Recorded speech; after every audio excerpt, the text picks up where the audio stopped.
Welcome to Hurricane Ian in Naples, Florida. I'm going to show you how to install one of these door braces that comes with most doors these days. The first step is you have to remove this metal bracket that connects that track to the garage door itself.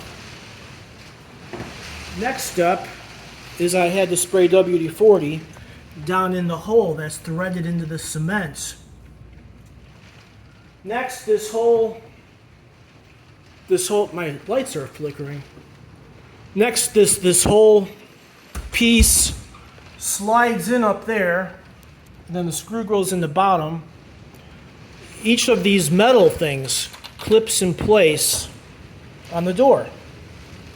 However, this whole thing was very loose and still wiggling around because there was no real support whatsoever. So I took shims, just regular wooden shims. You can also make your own.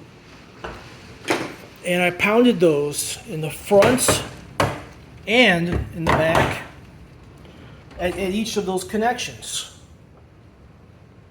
Now the door is extremely solid.